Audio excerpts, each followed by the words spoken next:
সুপ্রভাত বন্ধুগণ, আপনাদের সবাইকে জানাই প্রভু যীশু খ্রিস্টের নামে শুভেচ্ছা ও শুভকামনা।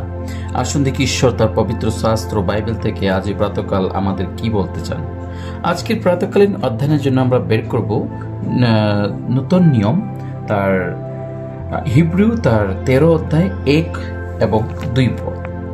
এখানে লেখা আছে, ভাতৃপ্রেমে স্থির থাকো, তোমরা অতিথি সেবা ভুলিয়া যাইও না, কেননা তোর দ্বারা কেহ কেহ না জানিয়া দূতগণেরও আতিথ্য করিয়াছেন।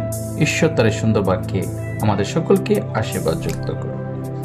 আজ এই প্রাতকাল প্রভু আমাদেরকে তার নিজ বাক্য দ্বারা শিখাইতে চান যে আমাদের ভাতৃপ্রেমে যেন আমরা স্থির থাকি। হ্যাঁ বন্ধুগণ, ভাতৃপ্রেম, আমরা আমাদের ভাই বন্ধু, আমাদের পাড়া প্রতিবেশী, আমাদের সাথে যাদের সাথে আমাদের সম্পর্ক আছে তাদের প্রতি আমাদের প্রেম রাখা, সেটা প্রভু আমাদেরকে সর্বপ্রথম শেখাচ্ছেন। আমরা জানি প্রভু যীশু তিনি স্বর্গ থেকে পৃথিবীতে নেমে এসেছেন শুধুমাত্র সেই প্রেমের জন্য। তিনি আমাদেরকে এত প্রেম করলেন যে নিজ জীবনকে তিনি সেই ক্রুশের মধ্যে বলিরূপে উৎসর্গ করলেন, যাতে আমরা জীবন পাই, উদ্ধার পাই, স্বর্গরাজ্য প্রাপ্ত হয়। ঠিক তদ্রূপ প্রভু তার দাসদের দ্বারা আমাদেরকে শিখাচ্ছে যেন আমরা ভাতৃপ্রেমে স্থির থাকি। হ্যাঁ বন্ধুগণ, অনেকবার আমরা সেই অতিথি সেবা করার সময় আমরা অনেকবার অজেনে হয়তো দূতগণেরও আতিথ্য করিয়া থাকি।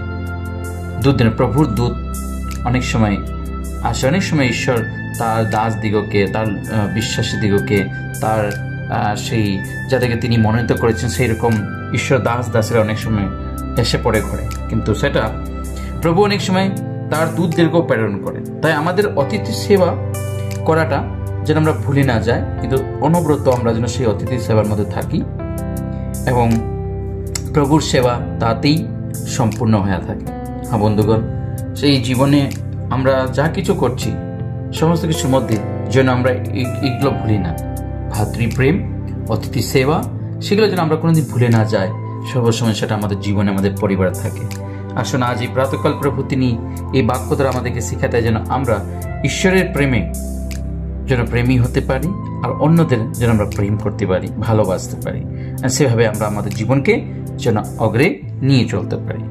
ঈশ্বর তার সুন্দর বাক্যে আমাদের সকলকে আশীর্বাদ যুক্ত করুন। আসুন প্রার্থনা করি।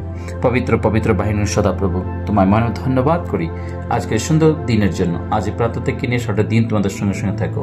সমস্ত অমঙ্গল দিয়াবলের হাত হতে তুমি আমাদের রক্ষা করিও। পবিত্র আত্মা দ্বারা তোমাদের পরিচালনা করিও। এই ক্ষুদ্র প্রার্থনা যিশু তোমার পবিত্র নামে চাই, আমেন।